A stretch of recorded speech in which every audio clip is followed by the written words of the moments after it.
Today is Friday, June 12th, 2020. It's 2 o'clock in the afternoon, and we're starting on a new project. Got a MacBook Pro. It's pretty old, and I have a spare SSD that I pulled out of a different machine. And today, we're installing Windows 10.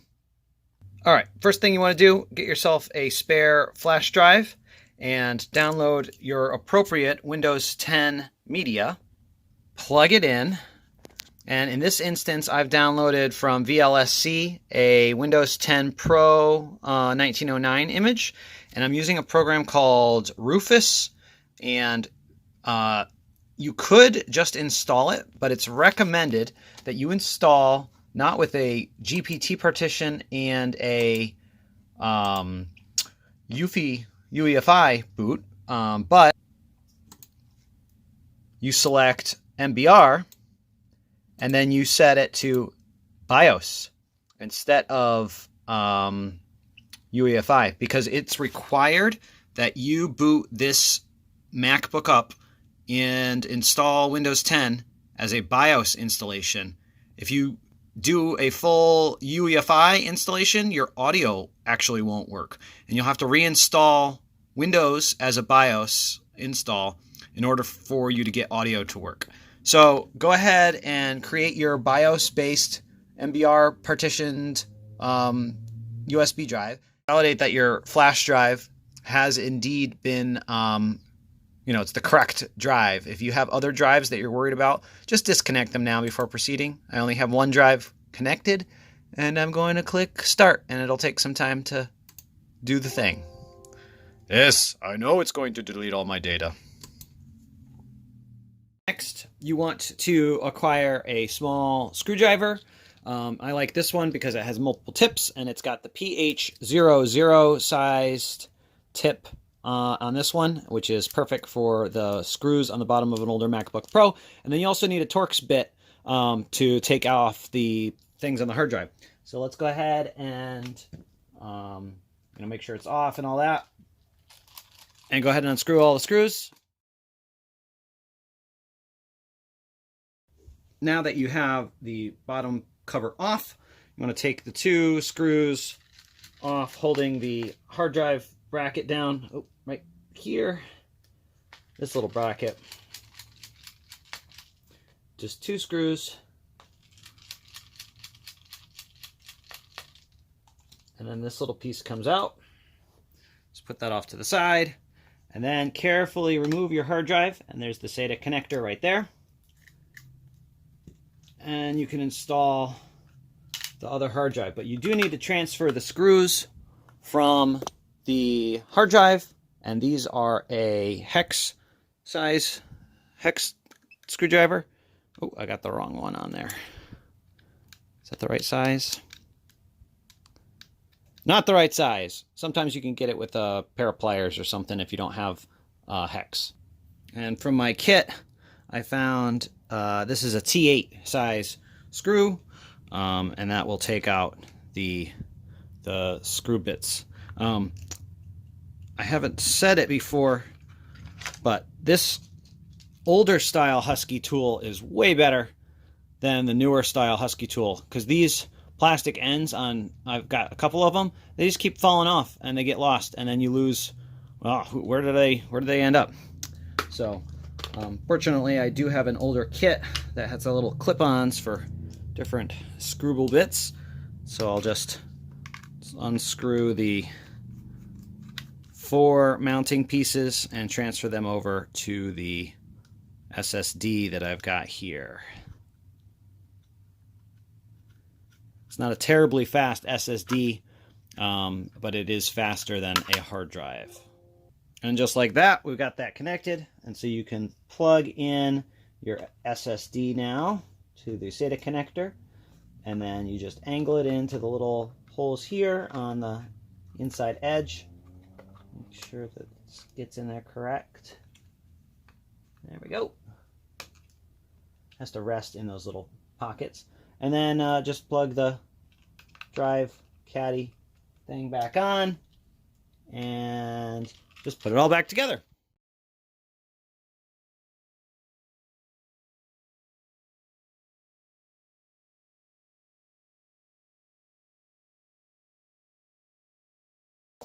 Oh, hello everyone.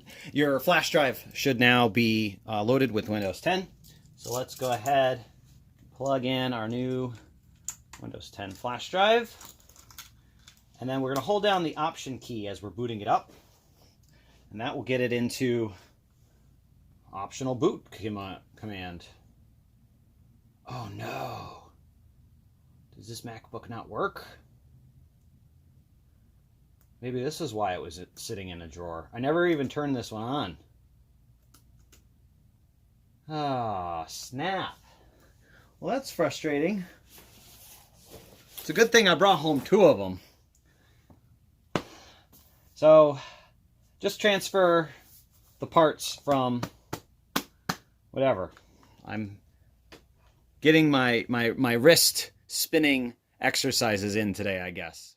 I did get it to work. I used a different power adapter from my own MacBook Pro from the same era, and that one seems to be working. I don't know why. The SSD already had Windows 10 on, but I'm still going to take this off, do a fresh install on that smaller 13-inch, because there's something funky about this machine.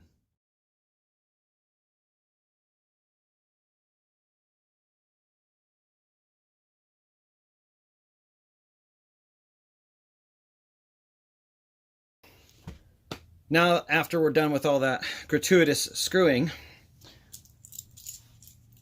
now we can install the operating system. So plug this little guy in, plug in our USB drive, and let's power it up and hold down the Option button as we boot. And that will give us the option to install an alternative operating system. And you see how it popped up with uefi boot, because actually this drive that's inside had Windows on it already. And then we've got, I'm actually not sure which is which. I'm going to just assume Windows is that disk. We'll find out in a second, huh?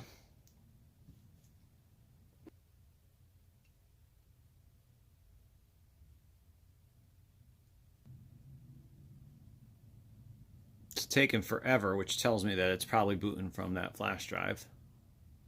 Yep, there we go. We're now into the setup. So I'm doing English. We're going to install. And from here, I'm going to do a Windows 10 Enterprise install, because that's the licensing that I have. And then when we get to the, after giving away the rights to your first blood, I'm going to click Custom Install, and I'm going to delete every partition on here. And oftentimes you'll see a whole bunch of stuff. This is the quick and easy way of fresh installing. Just clicking through and clicking delete on all of these, which is the Alt key. There we go.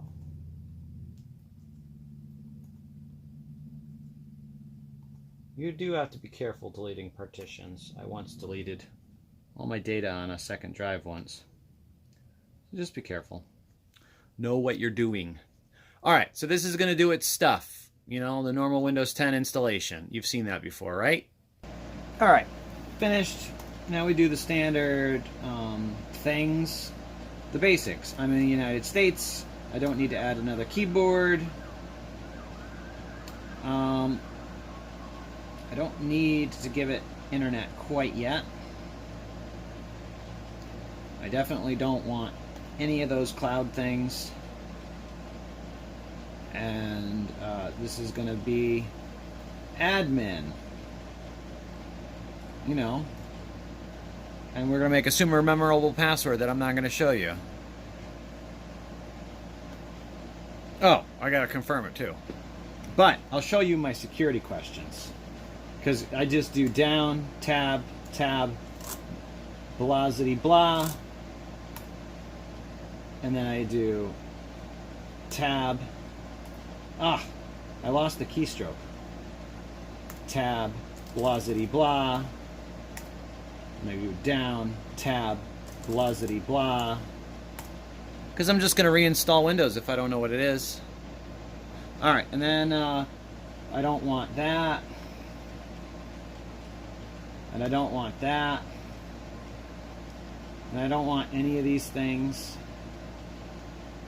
because at the end of the day, I'm going to join this PC to a domain and it's going to just take over stuff anyway. Oh, scroll doesn't work. The joys of a MacBook Pro without proper drivers. One thing that will drive you insane is the fact that there's no right click unless you use an external mouse. So that's going to be a challenge. So make sure that you have a mouse when you use this installation. Otherwise, you're going to have issues trying to get even really basic stuff going.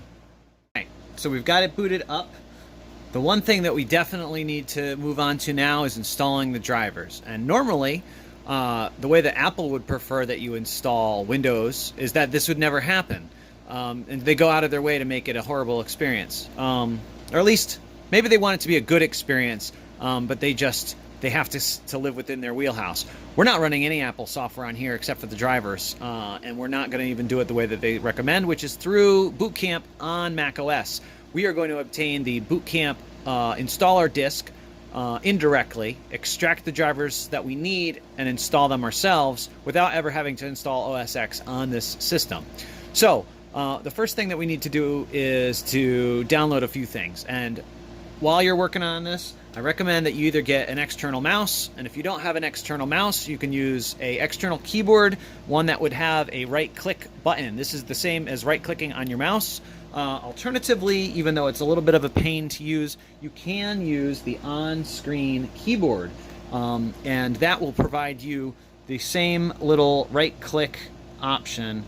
When you are on an item, you click on it first. Let me just pull this a little bit larger for you. So if I've got the mouse, I'm trying to right-click on the desktop and I just can't do it.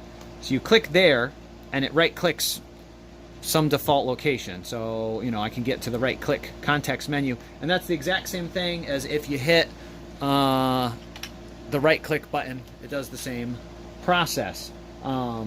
You'll see why that's important in a little bit. I'm going to use my keyboard for that if I need it. Let's pull up the internet, and we're going to need 7-zip. 7-zip. So go ahead and download 7-zip, because we'll use that to extract the tool once we've got that downloaded. So that's downloading. And then the other thing that we need is we need a tool that's on GitHub, and it's called Brigadier. D-I-E-R. And I'm just searching on it on DuckDuckGo. It's the first hit here, but if you needed, you could add Boot Camp or OS X. And so this is by Tim Sutton. He has a little utility that fetches and installs the Boot Camp ESDs. So you've got some instructions down here, but the important thing for us, for how we're going to do it, we're actually going to run the Windows 10 or the Windows precompiled binary file, which was over there, right up top here. There's a releases link, and so I'm going to click there, and the first one that's going to be in the list is going to be a zip or an exe file. So I'm going to download the exe file, and I'm going to go ahead and save that. And then I'm going to go to my downloads, and there's my Brigadier file. So I'm going to double click, and it should start launching the program. It recognizes this as a MacBook Pro 9.2, and just if you're curious, that means that it is a i5 3210. So this is a pretty old MacBook from like 2012 or so. And you'll see that it's already started downloading a file. We're not going to let it finish. I have not had good success with this actually working from the installer. I'm going to do it manually. So I'm going to copy this link, get that whole HTTP to the file to the end of it .pkg, and copy that. And then I'm going to come over to this browser here and paste in that link. So I've got that whole location for it's the BootCampESD.pkg. And it figured out the correct one. And now I'm going to go ahead and click Save. And I can cancel out of this Brigadier package. So that Brigadier package, it could do the installation for us, but I don't know, I was having issues with it, and so I'm just going to download it and run it myself. So while we're waiting for that, let's go and download 7-zip, and then run that, get that installed. I'm always careful about the big green buttons that say download. So install 7-zip and close. And the reason why we need 7-zip is that the Boot Camp file is a .dpkg file, and inside of that there's a DMG file. Apple uses that instead of an ISO, and inside of there there's a Boot Camp drivers folder. So just like that, we have a download. So there's our PKG file. And so because we installed 7-zip, I'm going to use my handy dandy right clickerator to click. Oh, 7-zip didn't install. Where's 7-zip? 1 second. We gotta reinstall 7-zip. That didn't do it for whatever reason. It's installed. It's on the Windows Start menu. So, whatever. We'll just run it. And we'll manually navigate to our C, Windows, oh no, C, I've already messed it up. C, users, admin, downloads, and there's our package file. So inside of it was a payload, and so now I'm extracting the payload. And there we are, and then we have a dot folder on a library and an application support and a boot camp folder, and then finally a WindowsSupport.dmg file. So that is what I want to extract. So I'm going to extract that to my folder. There we go, and now I have a DMG file, which we will again use 7-zip on. I wonder if it will work this time. 7-zip, no. So we just have to do the exact same thing again, and I'm going to go up to the folder and find the DMG file, and then we're going to extract the DMG file right into the same spot. So it does its thing. Alright, and then here's our Windows Support folder now. And now we can finally go in and we can go through the installation in a number of different ways. You could selectively install the drivers that you need. So say, for example, if you go into Device Manager before installing any of the drivers, you'll see Bluetooth, USB host, FaceTime, HD camera, some other things, the high definition audio device. Because right now your audio, I don't think your audio is actually working. Let me test it. Yeah, so it recognizes it, but it doesn't actually work. You need to install a driver. Your Bluetooth doesn't work. I don't think Wi-Fi. Oh no, it looks like Wi-Fi is working. All right, but things work better, and you get a right-click menu if you install the driver. So I am going to go ahead and run all of Mac's installation using the setup thing because it's easier than trying to figure out the right order to do it. Intel chipset, yep. And that, it's done. So now we restart. Because it's Windows, and you have to restart every single time you do something. Chug chug a lug lug. I mean, an Intel 3rd gen processor is perfectly capable of running any task that you run at it as long as you have enough I/O. Oh, Microsoft doing the things. So this must be part of that Boot Camp. Yeah, it's the Boot Camp install. So it's going to finish doing whatever it's going to finish doing.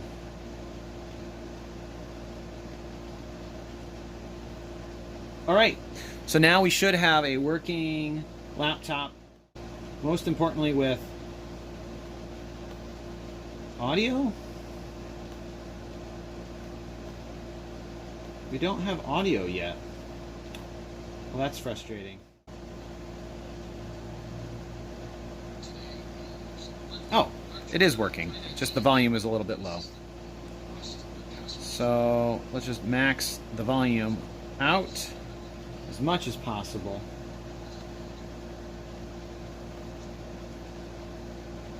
Turn that up. Turn system volume all the way up.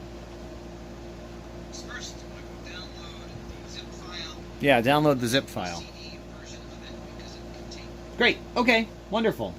And then the other thing that we want to check is the camera. Yeah, that's working. That's great.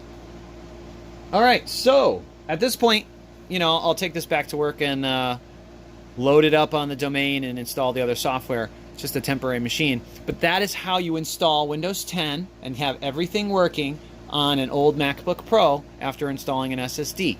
Just to recap, what we did is we installed an SSD in the machine so that it runs at a reasonable speed. Number two is we went online and we downloaded the Windows 10 installer, and we used the program Rufus to install a BIOS-based installation on the flash drive that we've got, because if we didn't do that, then we would have to reinstall after discovering that our sound didn't work. We have to do a BIOS-based USB installer. So you remember in Rufus, you go over, you select your ISO image, and then your partition scheme. Gotta have a flash drive plugged in. Your partition scheme is MBR, and then your target system is BIOS. Because if you have it set to GPT and UEFI, once you get to that point, the audio would not work. So you got to make sure that you set it to MBR before you create your Windows 10 image. If you don't have access to an enterprise version of it, you just need to get the ISO. And the way to do that is you download the Windows 10 installation tool and have it download an ISO file instead of create a disk. And sometimes that's given me issues. So anyway, from here, you know, you booted it up, you installed Windows, and then you went online and you went to the Brigadier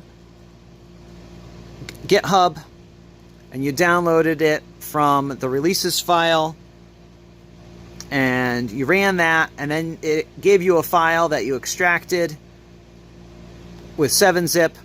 It gave you this dpackage file, and you finally ended up with a folder that had the Boot Camp setup.exe file, and then it installed and it did all that. So that is how you install Mac OS X. You uninstall Mac OS X and you install Windows 10.